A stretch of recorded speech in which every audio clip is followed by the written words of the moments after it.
Hey peeps, just want to jump on for a little bit and talk about the center of the current, the center of the river, because I feel like somebody needs to hear this and what lies upon them. And really it's an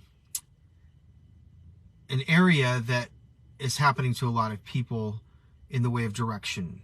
And it's very interesting because there's a lot to be said about this, but not so when we become awakened or aware in what God is doing and actually how He operates in our life. You know, love is committed to us. Whether we feel it or know it or see it, love is fully committed. Why? Because we are made out of the substance of that same unconditional love. It's who we really are. It's the bigger us. It's the bigger self inside of us. It's the real substance of who we are. And so whether we realize that or not, it is very, very true. And so when we talk about oneness, we're talking about one with what we already are made of. And then, you know, we didn't create, I don't believe we created, us individually created the universe, but we're part of that big picture, that big family, if you will, in the creating of it.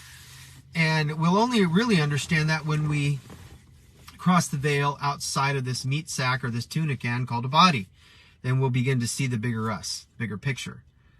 But until that day, we're learning how to love and ascend in a way that really removes every obstacle of those things that bind and hinder us.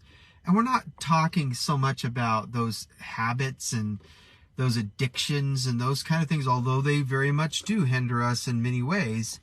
What we're talking about is the bigger picture of why we're here and how to walk this life out, not in a formulaic way, but in a now way. Like, what is happening right now?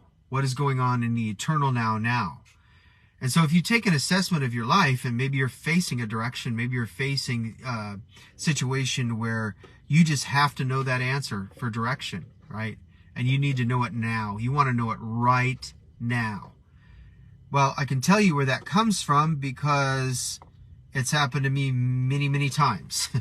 We want to know now is because we've been conditioned to believe in this 3D world that it should come right now.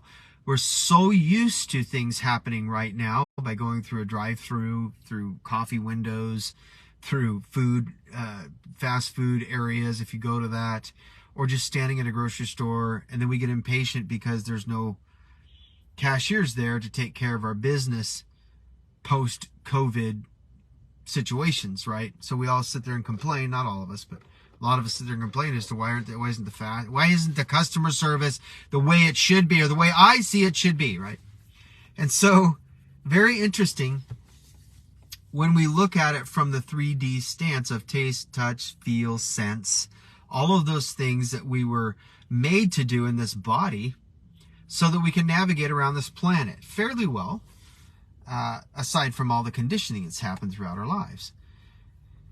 And it's really interesting, you know, somebody posted something fairly recently and said, why do we were talking about the ego and all this stuff back in the early 2000s and the 90s, and I already went through these processes, so why does, people just aren't with it. They're not revelatory. They think they're on point, but, they're so far behind.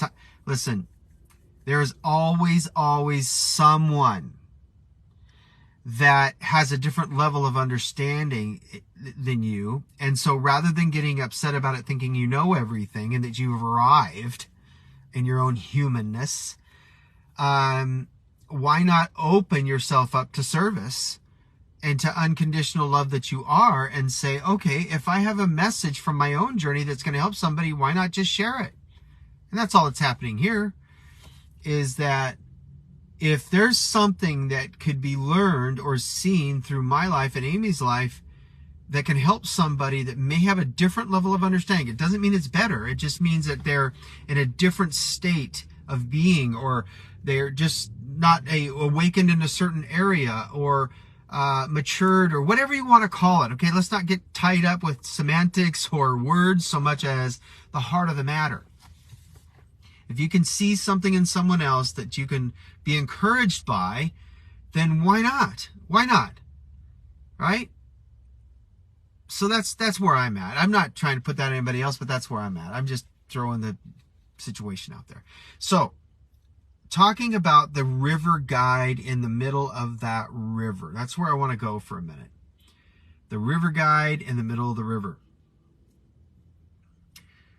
Who is the river guide? Well, when you look at it in context of spirit, when you look at it in context of heart, the center of our heart, the center of our being, you know, it's really interesting when it comes to this, because there is this thing called Christ consciousness. And Christ consciousness, the mind of Christ, isn't so much, people think mind of Christ, well, it's going to be all up here.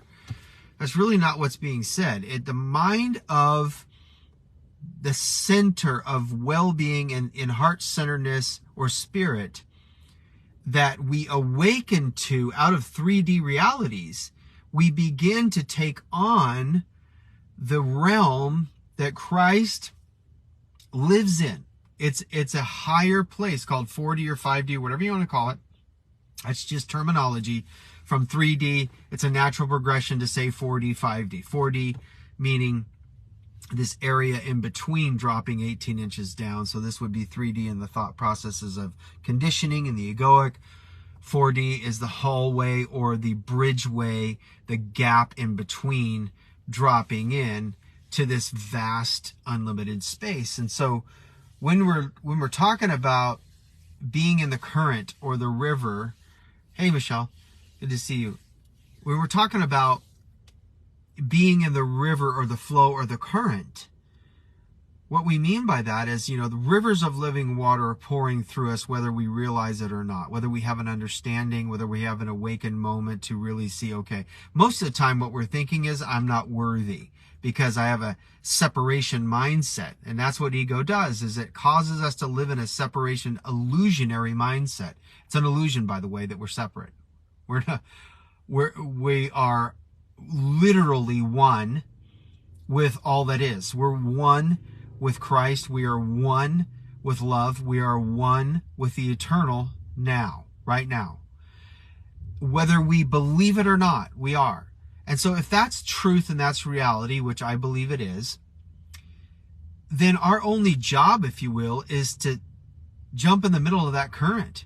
And how do we do that? We do that by having our paddles up and surrendering and receiving rather than trying to force an outcome. Whenever we want something, we desire something with preference, what we're really saying is this is the way I perceive it to be, this is the way I've been conditioned to believe it should be, and this is where I'm headed. Now, some of that's not innately wrong. You know, I can just sit there and say, well, I need groceries in my refrigerator, so therefore I need to go to the store or the market or a friend's house or whatever and get some groceries. So those things that we innately know that we need, like food and water and all those things, are just natural inclinations, and we go and do that. What I'm talking about is we've been conditioned to believe that God should show up a certain way, a certain time, a certain package, and if it doesn't happen that way, then I'm going to revert back to my own insecurities and inadequacies and make myself think that I'm not worthy because I've blown it in some way, or didn't apply the formula correctly, or I didn't quote enough this or that, or I didn't pray enough. And can I just say that the most amazing things have happened and have shown up in my life when none of that was the case. And meaning I didn't pray for hours, I didn't fast, I didn't do all these formulaic things, I didn't jump through the hoops to have something amazing show up in my life. One of those significant things was my wife. 22 years ago, I did nothing. Believe me, my friend, I was going the opposite way more than anything. I'd had a hard hard time in inner city ministry things back in the 90s. And I was checking out. I was just like, man, I'm seeing so much stuff behind the scenes here. I don't know if I want this. I don't even know what end is up anymore. I was just confused and lost and really disheartened and disappointed and battling resentment. And, you know, it's right in that time span that Amy shows up. And I'm just like, what in the world is going on? Well, I'll tell you what it is that when things are supposed to happen, they will just happen. We just kind of walk right into a timeline bumbling most of the time, and there it is. It's just boom. Okay, and it comes in a package and in a way and in a time and in a perception that you would have never calculated or couldn't calculate in your own conditioning, in your own mindsets and knowledge. It just shows up and you're like, wow, now that wasn't a suddenly, that was a synchronistic moment. That was miraculous. Wasn't that what a miracle is? Is like, boom, I'm going to show you something and give you something and do something for you that you did not deserve, you could not muster up, you couldn't manufacture, all because of unconditional love and how much I love you. That's a good papa. That is a good daddy right there. And what does that do in return? It causes us to say, wow, I want to release more of this stuff that's gotten me into trouble. I want to release more of this force. I want to release more of this pressure and pushing and forcing and breaking and trying to get my own way because you just did something for me, God, that I didn't deserve, and you're that good. It causes me to fall more in love with you. It causes me to want to release more, surrender more, and drop more into heart-centeredness, where it always is active, where it's always available, where it's always living quantumly within us. That is the eternal now, my friends. And so when we're the river guide, so to speak, Christ in us, and we're in that current, letting the current take us, then what happens is every nutrient, every good thing that we need for expansion and growth, not necessarily convenient, but everything that we, quote, need for this life to be expanded and grow and mature is brought to us through the nutrients of that current. And it's the river guide's job to keep us safe from the obstacles, the sharp rocks, and those things that would harm us in the undertows, taking us underneath of the logs and the branches in that swift current. His job, the angelic's job, the natural's job, supernaturally natural, okay? It's the fifth dimension, it's the fifth density, that spirit part of us, the spirit realm. That's their job, or its job, to move us around those things if we don't kick and scream and fight. You know, everybody knows that when you try to rescue somebody that's drowning, it is very dangerous because they could take you down with them in their fight and their struggle. So when we allow ourselves to be centered, if you will, in the center of heart, and allow the flow, allow the current to take us in any given moment, whether big or small, it will allow the small self to take its rightful place so that the bigger part of us knows and trusts with certainty that the current will take care of us. Otherwise, we're just going around the mountain, baby. We are going around the mountain again and again and again through our own intellect, going, okay, I'm going to try this one more time because the big bad devil's stopping me. He is hindering me from getting from A to B. No, brother, it could just be that you have a bad battery in your car, okay? And you need a new battery. Doesn't mean that it's a demon in the battery, physically speaking, right? Okay? Do we get that? Do we? Yeah, Pigs in the Parlor book. Read that one if you so dare. Everything's a demon. Demon in the doorknob, demon in the doorbell, demon in the dog barking, demon in the pigs, demon in the mother-in-law, demon in the spouse, demon in this, demon in that.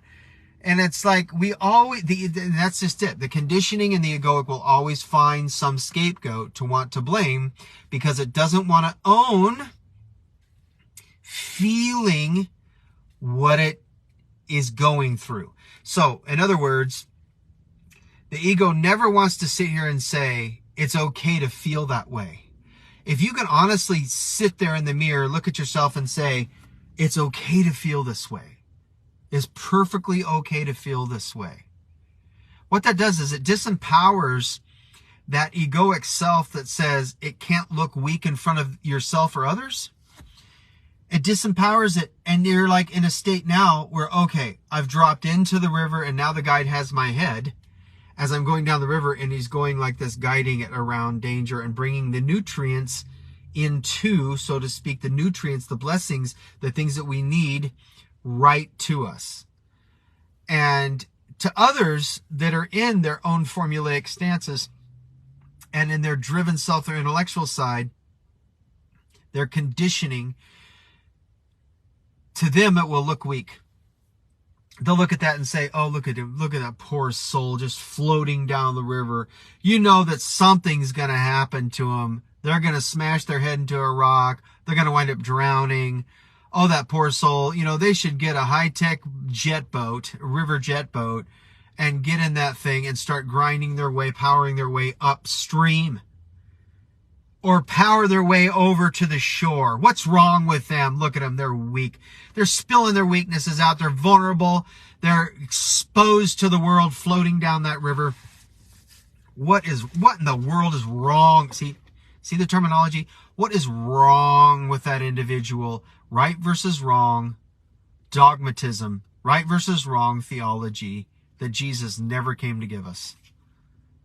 Came to awaken the planet, came to awaken whosoever will, to see that it is about letting the current take you where the current knows the nutrients always are, and that's in the eternal now, right here, right now.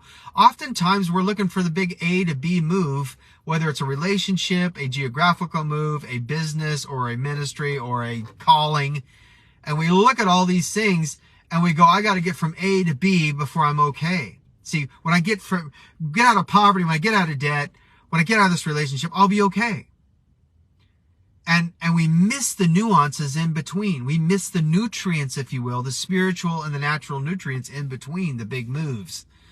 We miss the smiles. We miss the smirks of Jesus, like I've often said. We miss the whisper of the love of our life. We miss the whispers. And when we miss the whispers, guess what? It's like we're plowing through the china shop again, and then we go around the mountain again. This is what happened to the children of Israel. Was it like a 7 to 10 day journey? It takes 40 years because of this very precept, because of this very truth.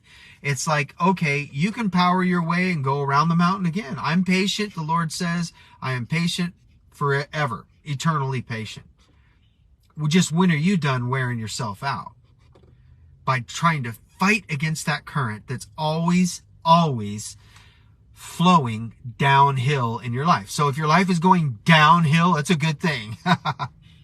Going downhill, you know that you're in the current, because when you go downhill, when you go downstream, when you go downriver, we all know that it's going to wind up in the ocean sooner or later. And in the ocean, it's limitless. There's unlimited supply in that ocean, and that, my friend, is heart-centeredness. That is 18 inches down. That is the juicy, good, eternal now stuff. And what it does, the eternal now, is so powerful when we cultivate this thought process in us, is that we begin to lose preferences. Do you know that in the center of the flow, the center of the rivers of living water, see, there's a lot to navigate, but we don't do the navigating. It's the current in us. It's the magnetic field of our heart-centeredness that actually does the navigating when we lose the conditioning of the egoic stance and control that is so embedded, ingrained in us generationally, that we lose sight of the power that's always available in the now, and we don't miss the nuances. We don't miss the little things that pertain to godliness and life. We don't miss these little things. We begin to see and hear and feel, taste, spiritually speaking. Okay?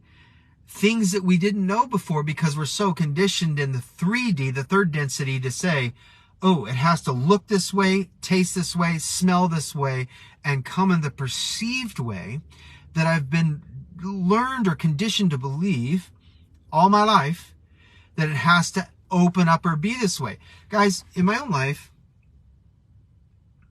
when I was, for the first, I would say the first 25 years of my life, I was a very introverted and shy person. And when I opened up myself to this understanding a little bit, the little that I knew back then, 25, 30 years ago, I began to open up to the bigger self that I never knew or never understand or never could see was possible. And I started talking and becoming extroverted. I still love that introverted side of me, but extroverted, if you will. Let's just call it that language because people understand it. Extroverted to the point to where I was just talking and opened up, and I became this outwardly outspoken person, charismatic person, and my whole family was like, what in the world happened to John? What happened to you? Well, I'll tell you what happened is the conditioning is constricting. It's limited. Our belief systems are limited. But when we begin to drop into this 18 inches down into this eternal now space of heart-centeredness, spirit flow, something happens to us. We become a different person. Scripture's full of that. Abram became Abraham, and it goes on and on to talk about the expansion of that person or that being, the bigger self, and then to become a different man. Saul to Paul, different man, different woman, different state of being. And it's not like they changed who they were on the outside, so much as it was the eternal now saying, this is who you really are. And then it begins to affect the outer. See, oftentimes the 3D world, we want to start with the outer and then work our way in.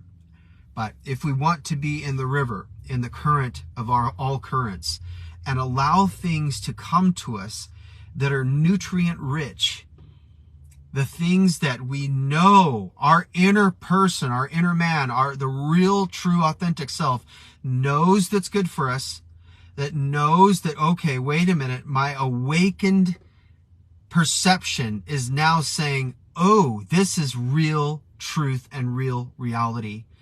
Then, my friend, things begin to change exponentially. Then we start seeing quantum suddenlies. We start seeing synchronistic things start to pop open, and a person that wasn't there before suddenly appears in front of us, and you're like, I've been trying to get a hold of you for years. And here they are with no effort of your own, by the way, because that's what the current does.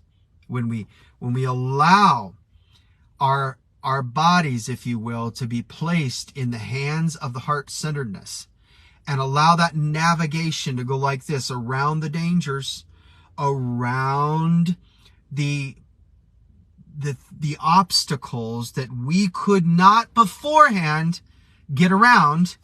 When we allow it to be led head first down the current, head first, remember, head first, your head goes first so that the heart can lead first. So that the heart leads. When the heart leads, then the head's like right into the mind of Christ. And then the mind of Christ says, hey, I've got your nutrients. I've got your blessings. I've got the things that you could have never thought on your own, you could never perceived on your own, in your own conditioned stance, your own conditioned egoic way. And when that happens, life gets really adventurous and really fun, even in the challenges on the outer.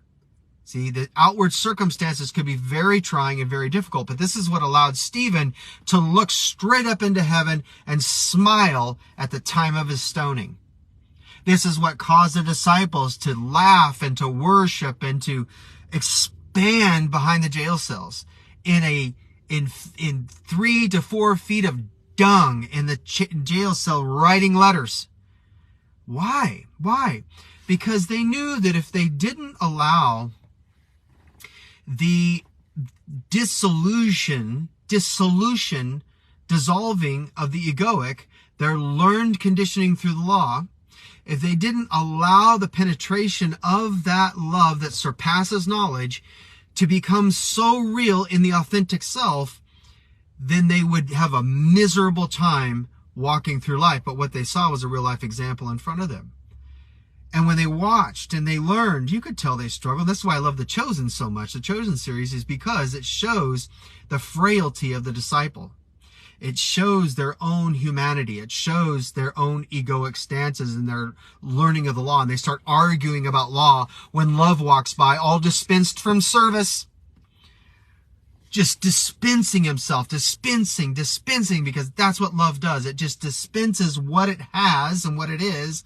And then things begin to argue around your life as you walk through. But it's a reminder of the argument that this is the current that will actually mean something eternally. See, we go from ambition to meaning, law to grace, ambition to meaning. I can get all the college degrees in the world, and I'm not saying there's nothing inherently wrong with that, if that's the way that you're being drawn in. However, if we think that's all there is in the PhD, guess what? Love's going to come knocking and surpass it at some point, or at least make you aware that it is already surpassed it, right? So that we can walk right into the miraculous synchronicities that blow the PhD's mind. And this is why I've said this for years, you guys. I've said this for years, that universities are going away because they are of an old order. They're all of a 3D stance. And as humanity ascends, the desire for that is going to wane. We're already seeing it. Okay. And a more of an immersive type of experience in the river is what's going to bring the revelation and the level of understanding to the degree that the brain surgeons stopped at in their own PhD or doctorate, and they only had limited answers. Oh, I've never seen this before in the brain. Wow, there's heart-centeredness. Bam, it just bubbled up an answer. Boom. Just fix that part of the brain that we couldn't do before because of the learning had a bookend to it. It had a bookend, and when it had a bookend, I reached the ceiling. And when I hit the ceiling, that's all the knowledge I had. As good as it was, now we need to go beyond. This is where we're at right now, my friends. So enjoy the river. Stay in the current. Let the tour guide of all tour guides, he can be trusted. Let Christ in you lead you. Let you sink into the flow, and let the flow take you into the ocean of possibility. It's limitless. Love you guys. We will talk soon.